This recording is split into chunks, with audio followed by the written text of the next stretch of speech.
Suzanne Lenglen was an international tennis star that emerged after World War I. She won 2 gold medals in the Olympics of 1920. She also won 6 French Open singles and 6 Wimbledon titles. Lenglen was very flashy, always dressing in furs, short skirts, sleeveless shirts, and she also used cosmetics. Suzanne openly drank at her tennis matches and had open love affairs.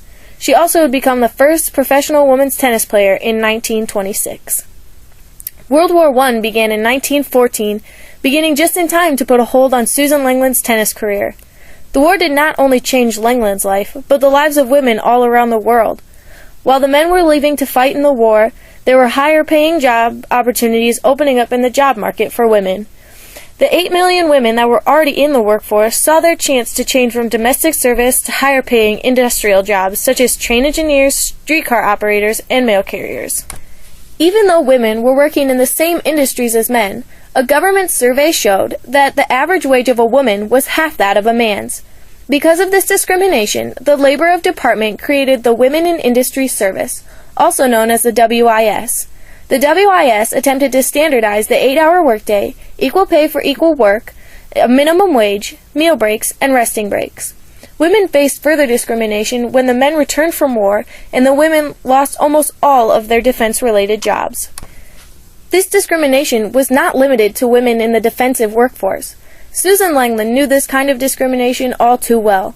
Professional athletes were not accepted by the public, so all athletes were paid under the table. Suzanne's father, for example, would bet the clubs that Suzanne was going to play at that she would show up, and when she would, the club would pay her father the sum they owed for the lost bet. While it took some time for players to become open about their professionalism, Lenglen had become the first woman to openly embrace it. She was scrutinized for her decision to go pro from the media.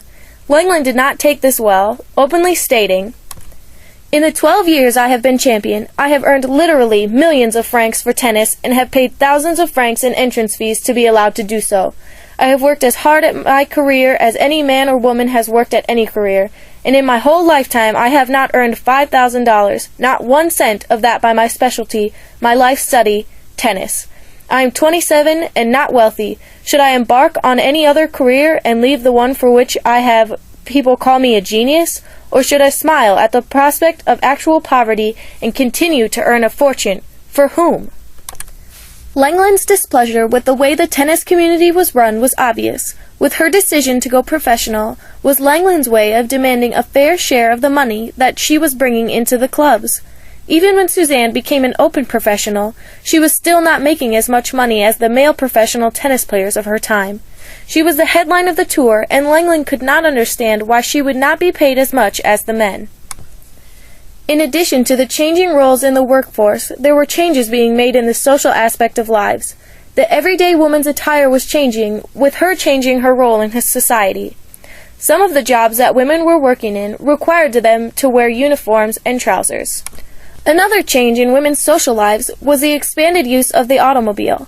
The automobile gave young adults more freedom with the ease of transportation. Prior to this, couples would eat supper with the woman's family with no alone time. Now the automobile had revolutionized how young people would date.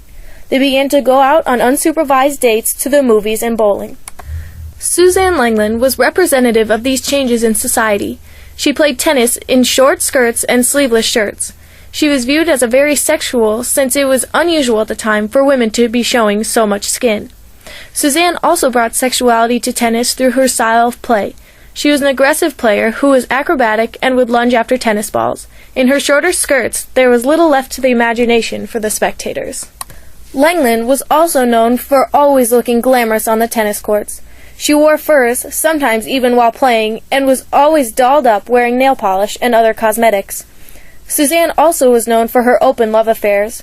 She was reported to be engaged 24 times, but she told reporters that in 20 cases she had never even had the pleasure of meeting the man that she was supposedly engaged to. Suzanne Lenglen was representative of all things happening to women after World War I. Although she was not affected by the war in the same ways that other women were, she was still fighting for the same things. Suzanne wanted to be paid for the service she provided, like the women in the WIS. She also was an illustrative figure for the changing social class with her scandalous outfits and acknowledged love affairs. Suzanne Lenglen is only one woman we can look at to see the changing role of women in the 1920s.